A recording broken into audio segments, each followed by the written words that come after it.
Hi, and welcome to Strategy Stuff.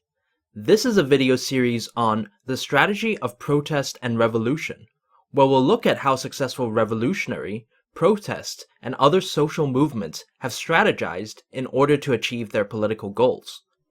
To do that, we'll be focusing on the following questions. First, how can activists turn public discontent into a political movement? Second, what do successful movements do to achieve their political goals? And third, how have successful strategies changed with time? Over this series, we'll answer these questions by looking at various historical movements, starting with the French Revolution of 1789. The French Revolution of 1789, which overthrew the absolute monarchy of King Louis XVI, is seen as the prime example of a spontaneous uprising grand strategy. Under this narrative, decades of mismanagement by the absolutist establishment, initially meaning the king and his court at Versailles, triggered an explosive anti-absolutist uprising amongst the king's subjects, first from the aristocracy, then from the bourgeoisie, and finally the urban workers.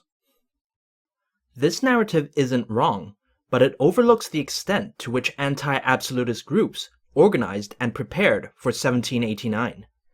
They organized into a broad coalition that, while very loose, very informal, and very conflicted, nevertheless managed to overcome the establishment's political and physical power. Focusing on the experience of Paris, we want to focus on three questions. 1. How did activists convince the aristocracy, bourgeoisie, and workers to join the movement? 2. How did the movement stay together long enough to overcome the establishment? And 3. How did the movement actually overcome establishment power? Because social movements can't usually match an establishment at full strength, their success depends on political opportunities. The best opportunities occur within an extended window of opportunity, where an already declining establishment receives a further blow to its power. This was what the Versailles establishment was facing on the eve of revolution. Throughout the 18th century, the French state had failed to raise enough tax to cover its expenses, preferring to take on debt instead. By 1787, France was struggling to pay the interest on its debt. If it was to avoid a humiliating default, Versailles had to reform the tax system, and, especially, get rid of the aristocracies, meaning the clergy and nobilities, tax privileges. But this action broke the implicit agreement that tied the aristocracy to Versailles, and, not for the first time, the establishment split apart, with aristocrats deploying their power not for the king, but against him. In this way, reform periods present a particularly powerful opportunity for social movements. But even then, the obstacles to success were high. Within Paris, Versailles had a formidable internal security force. To police a city of 600,000, it had a Paris Guard of 1,500 and the 6,000-strong regiment of the Garde Française, which would give a force-to-civilian ratio higher than that of modern cities. Of course, these units were hardly professional police, but they were well experienced in managing public anger.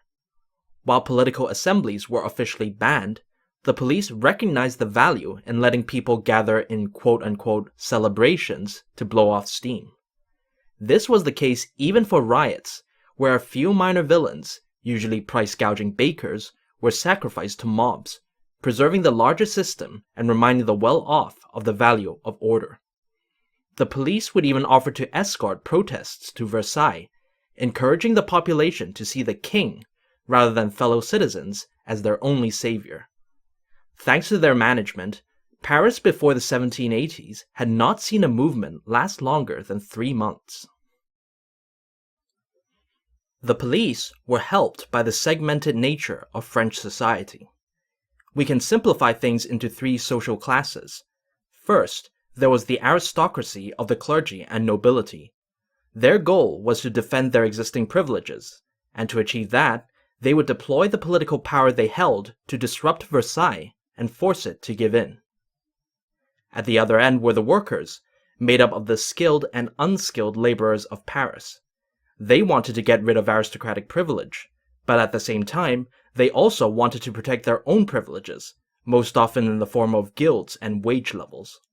Disruption was also their standard method, but this time in the form of physical violence, like riots. In the middle were the bourgeoisie, or middle class, made up of non-aristocratic professionals and merchants. They wanted to eliminate both the aristocratic and working class privileges that limited their economic and social power. Unlike the other two classes, they preferred to co-opt rather than disrupt the establishment, exploiting the fact that French society valued their expertise and money to influence others to grant their demands. From this overview, we can see that these classes were not natural partners. On the contrary, each class had every reason to see the king as their defender against the threat posed by the others. So how could a movement even get going like this? A spontaneous uprising is a high-issue, low-organization movement made up of independent cells that loosely work together because they share similar demands. Until the very end, the French anti-absolutist movement of 1789 had no central command. Nobody had the authority to order others to do something. Instead, participants were motivated by the issues to do whatever they thought would be useful. So the key thing for the movement was to find an issue that would motivate as many people as possible to join the movement and act in its name. Usually, this is the point where we start talking about the rights of man. But a good issue requires more than just abstract philosophy. It needs to identify a pressing societal problem and offer a solution to said problem that works for the public. In true low organization form, the movement's issue slowly formed as individual activists published, debated, reacted to events, and received feedback. And gradually, everybody came to some conclusions as to what would best motivate the public. The problem was relatively simple. It was the self-evident mismanagement of France by the absolutist establishment. Repeated debt crises, economic recessions, defeat in war, and royal scandals made it easy for the public to accept that the establishment was not running the country well. There was no need to narrow down the mismanagement beyond this. The goal, after all, was to appeal to as many groups as possible, even if each group had a different interpretation on what the mismanagement was. For nobles, Versailles was reforming away their privilege. For officers, France's defeats were because Versailles protected noble privilege. Versailles sided with British manufacturers against the French bourgeoisie. Versailles was siding with the French factory owners against the workers. By holding a broad definition of mismanagement, the movement could bridge the gap between France's bickering classes so long as they didn't examine each other's positions too closely. So how to fix mismanagement? The solution came in the idea of citizenhood, which was another broad concept that could appeal to everybody. The idea that every subject of France should have certain rights and a say in how the country was run could justify almost every political outcome. It was, of course, used to justify bourgeois constitutionalism and working-class radicalism, but even conservative nobles could get behind it, because they already saw themselves as defenders of traditional rights against the king. Army officers imagined that a citizens' army would achieve success like the Roman legions. Church reformists argued that citizenhood would bring the church closer to the people. Again, so long as they didn't look too closely at each other, everybody could see citizenhood as a solution to their problems. Furthermore, implementing citizenhood was not seen as a radical change. Nothing in it demanded the removal of the king. Instead, Versailles was only expected to accept or tweak existing political institutions, and many even saw the king as the one who would set this process in motion, given his role in freeing the United States. The solution was therefore well positioned to, again, appeal to large segments of society. So we've seen how the issue of mismanagement and citizenhood use broad definitions to unite France's competing social classes in a common struggle against absolutism. but the downside of designing an issue this way is that whatever unity that results is just an illusion, because participants are still expecting different results. As the anti-absolutist movement developed, its participants would increasingly clash over what citizenhood meant specifically, leading ultimately into revolutionary terror. Let's go back to Paris in 1787, where the absolutist establishment under King Louis XVI was trying to revoke the tax privileges of the church and the nobility. These aristocrats responded by using the institutions they controlled to disrupt Versailles' plans. Their key tool here was the Paris Parlement, an aristocrat-dominated law court whose approval was needed for tax legislation. Unsurprisingly, the Parlement refused to approve. Aristocratic disruption soon spread across the political system. In May, Versailles tried to overawe the Parlement by convening a hand-picked assembly of notables to support the king. Instead, the aristocrats in the assembly not only forced out the finance minister, they also declared that the king had to convene the Estates General, for now another institution the aristocrats controlled, to discuss reform. In these ways, the anti-absolutist movement, almost exclusively driven by ex-establishment aristocrats, demonstrated a power to disrupt Versailles politically. But Versailles was not ready to compromise. It deployed more of its political power to suppress the movement. In July, the king banished Parlement from Paris and tried to impose the tax reforms by edict. In response, aristocrats looked to increase their power by bringing in more participants.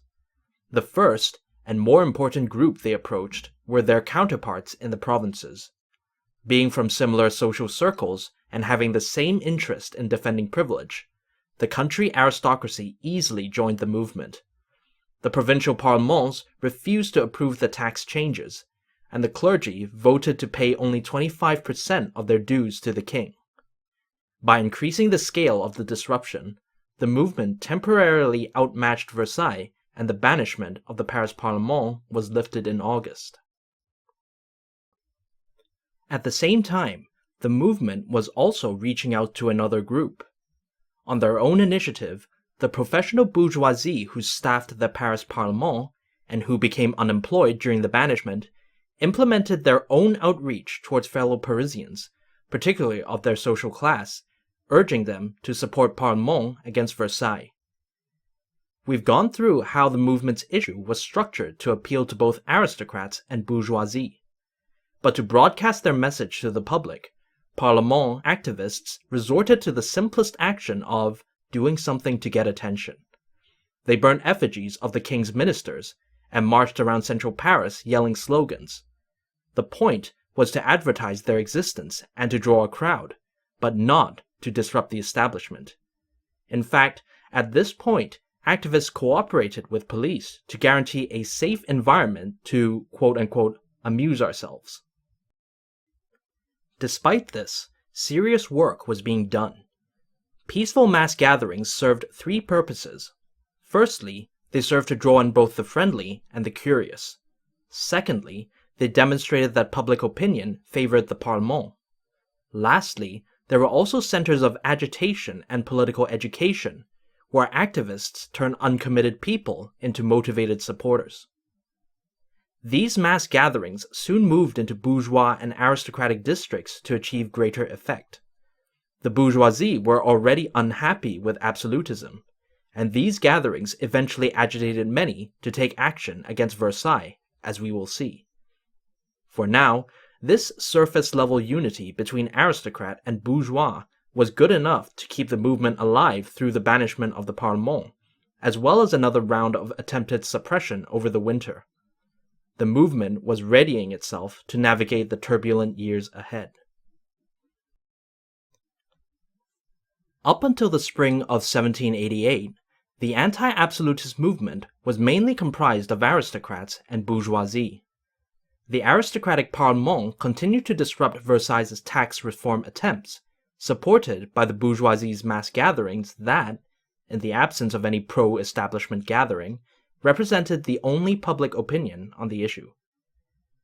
With the debt becoming increasingly unsustainable, the movement must have thought that this was the best time to escalate the disruption and force King Louis to compromise. The Parlement began to not just obstruct, but actually intrude on the king's powers. In May 1788, it declared that it, not the king, was the defender of the so-called fundamental rights of the nation, and followed it up by rejecting the king's right to veto or punish it. The movement was inflicting ever greater costs on the establishment, but to King Louis, the costs of compromising on absolutism were still much higher. This time, Versailles drew not just on its political power, but also on its physical power. In a set of May edicts, the king formally stripped the Parlement of its powers, and backed it up by sending in the police and the army to break up mass gatherings. Undoubtedly, he hoped that such a display of power, which the movement surely could not match, would be enough to suppress the movement. Versailles didn't count on the workers, the sans-culottes, joining the anti-absolutist movement. Throughout France, the bourgeoisie and working class began to riot, attacking officials and holding political assemblies. Even when troops were ordered to disperse rioters, working-class soldiers often deserted or mutinied instead. Everywhere, workers parroted the message of the movement: "Down with the king's ministers! Long live the Parlement! And soldiers, defend the citizens!" So why did the workers join the movement now? The establishment accused them of being mobs for hire, paid by aristocrats to cause trouble. More realistically, we can point to the bad harvests of 1787 and 88, and the state failing to pay soldiers' wages. But that doesn't explain why workers would join a movement that, by and large, was made up of people who didn't share their goals. It all goes back to the movement's continuing outreach, which was now filtering down to all of Parisian society. But a different approach was required to recruit the workers. The revolutionary press that would agitate the sans-culottes in later years was still minuscule in 1788, and in any case, the average worker was probably too busy surviving to be motivated by high politics. Instead, workers participated through their social circle. If their friends, employers, or local leaders joined, they would join too. So mobilizing the workers meant tapping into the social connections within the Faubourg industrial suburbs of Paris. Unfortunately for the establishment, they had unwittingly given the movement a major opportunity here. In 1782, tax collectors had built a ring of customs posts to tax goods entering the city, and among those who most resented the taxes were the wine merchants who delivered and served cheap wine in the taverns of the faubourgs. This put them in the perfect position to both be influenced by the bourgeois part of the movement and to direct the workers and their social circles in the movement's direction. Adopting the movement's issues as their own, the workers sought to achieve them in their typical fashion: violence. Suddenly, the movement gained a physical power that the king's scattered forces had not planned for. Rocked by urban riots and going bankrupt, Versailles by August was forced to not only restore the Paris Parlement, but also to convene the Estates Generales by May 1789, and place the movement's favorite candidate, the bourgeois financier Jacques Necker, as finance minister. From the aristocratic viewpoint, Versailles had completely capitulated to their demands. All that remained was for them to exercise their control over the Estates Generales and finally put an end to the absolutist threat to their privileges. But of course, that wasn't the end of it. At this point, we should remember that each social class of aristocracy, bourgeoisie, and workers had joined the anti-absolutist movement for contradictory reasons. The aristocracy wanted to defend privilege, the bourgeoisie wanted to end it, and the workers took both pro- and anti-privilege stances for their goal of social equality.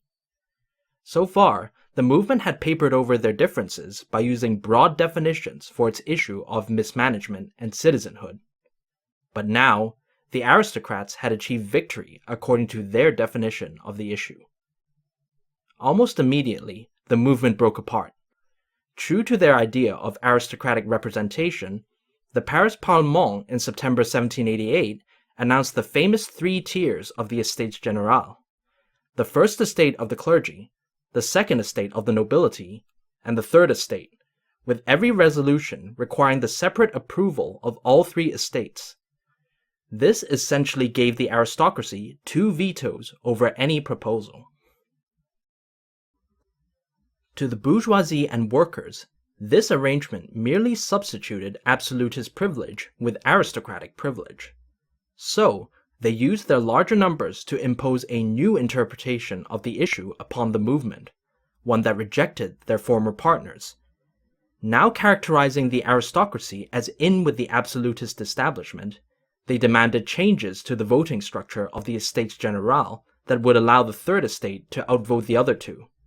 This was not what most aristocrats wanted, and all but the most liberal deserted the movement. The aristocrats' loss of leadership is a demonstration of what could happen if a movement does not enforce ideological discipline on newcomers. The bourgeoisie overwhelmed the aristocrats. Could the workers eventually overwhelm the bourgeoisie? The movement needed the physical power of the workers to face down Versailles, yet worker demands clearly conflicted with bourgeois interests. This uncomfortable relationship was fully tested in the Réveillon riots of April 1789.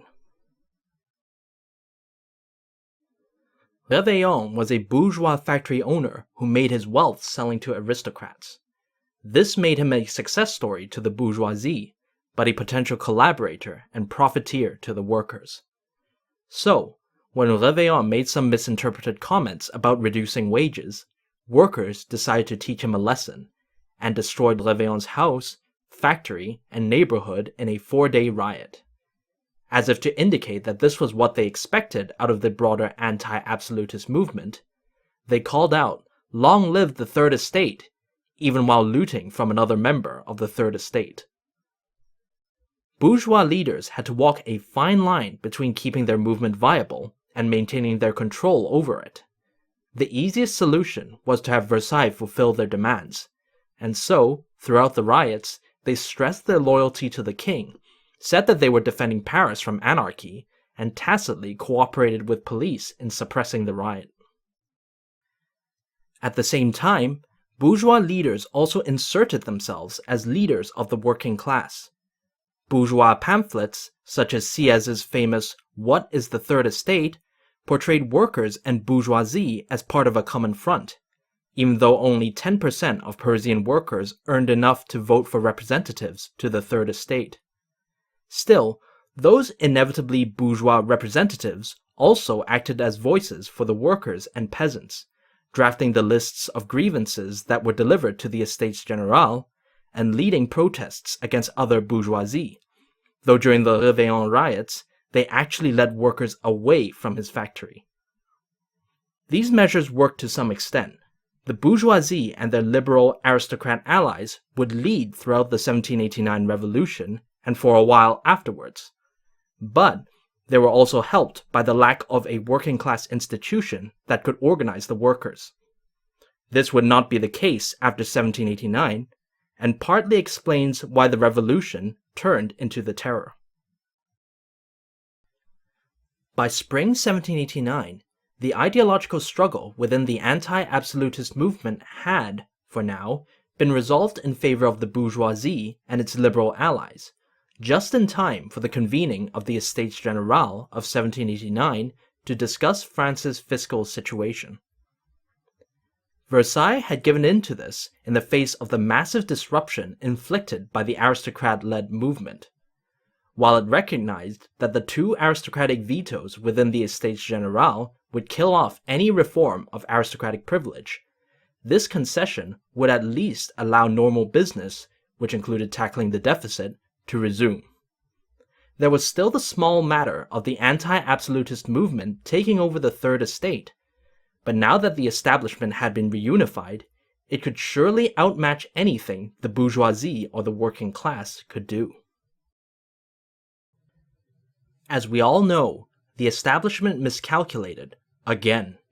But this time, they didn't get the level of disruption wrong.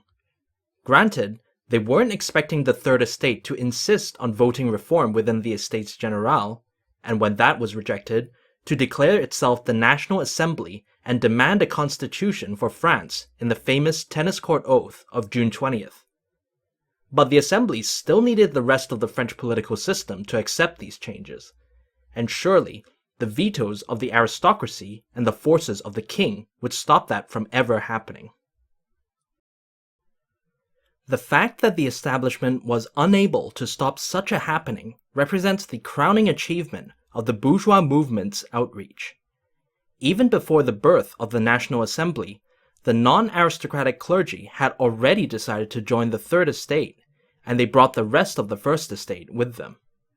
Soon, nobles also began defecting to the Assembly, and within a week of the oath, King Louis had no choice but to order the rest of the Second Estate to join.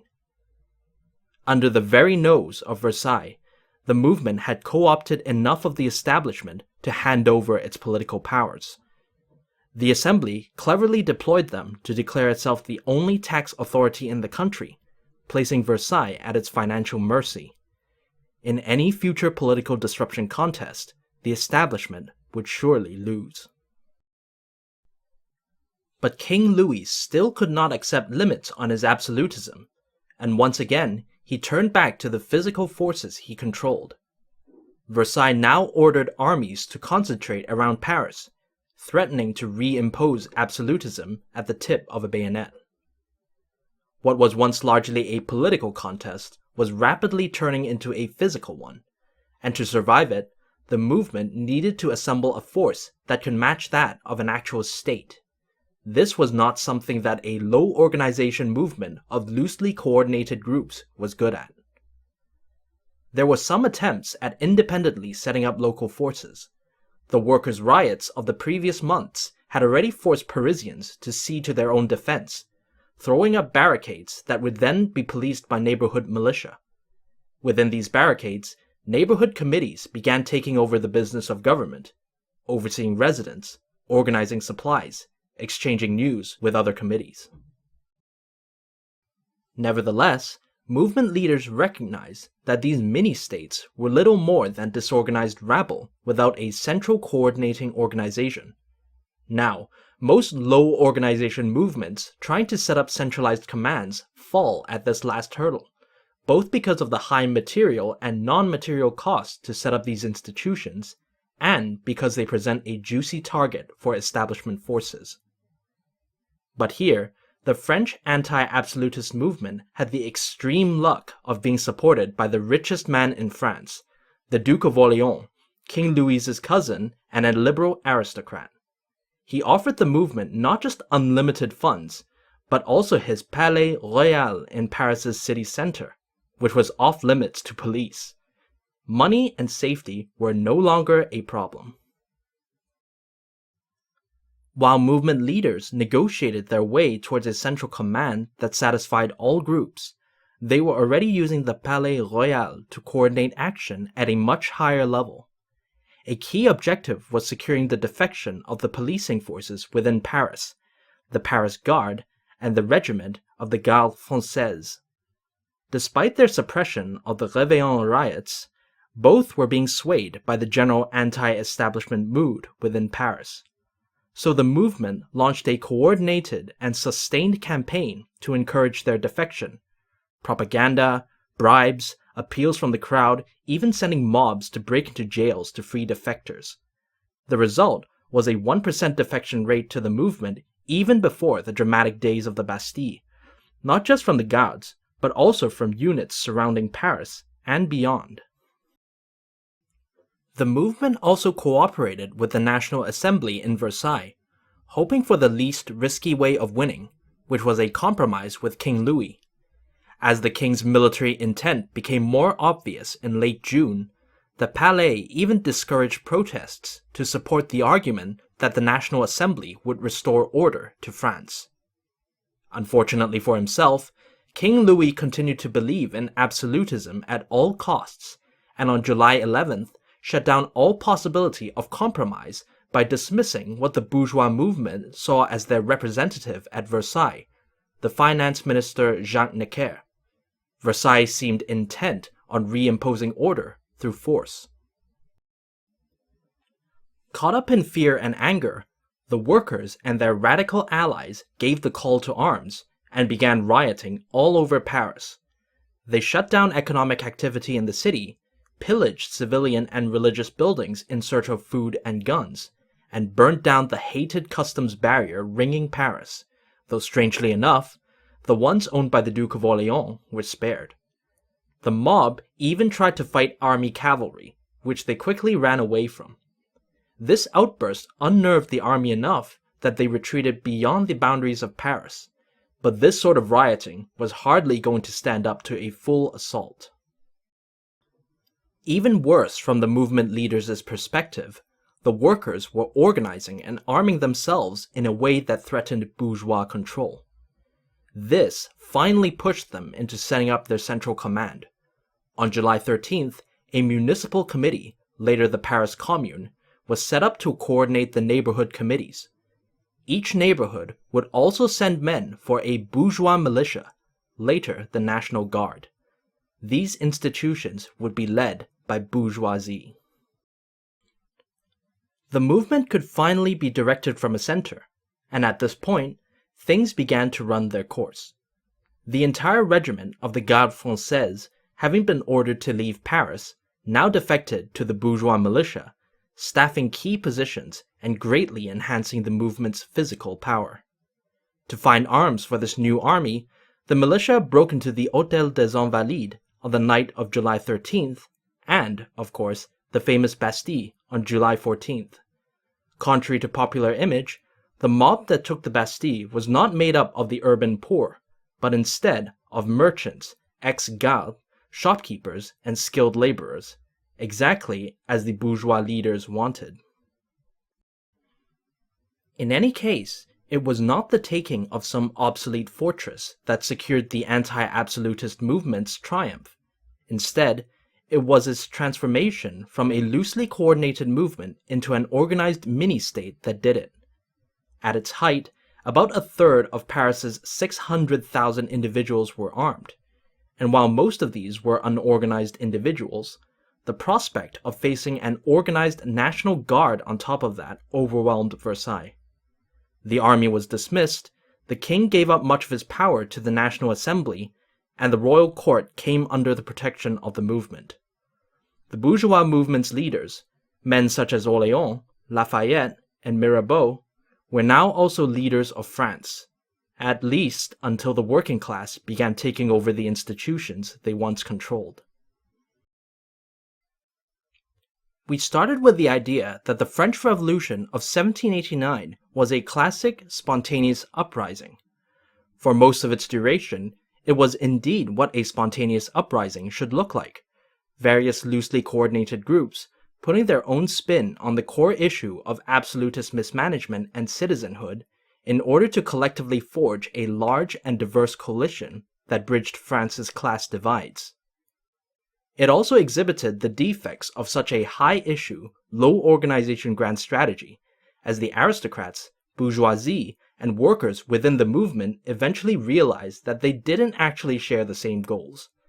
The resulting ideological conflicts saw the bourgeoisie oust the aristocrats and repress the workers, laying the groundwork for trouble in the years ahead. As the contest between movement and establishment ultimately came down to physical force, the movement's victory came because it moved away from the spontaneous uprising template, acquiring a centralized command that could organize Paris's resources in a way that proved too much for Versailles to handle. That it achieved this might simply be a matter of sheer luck in having the support of France's foremost noble.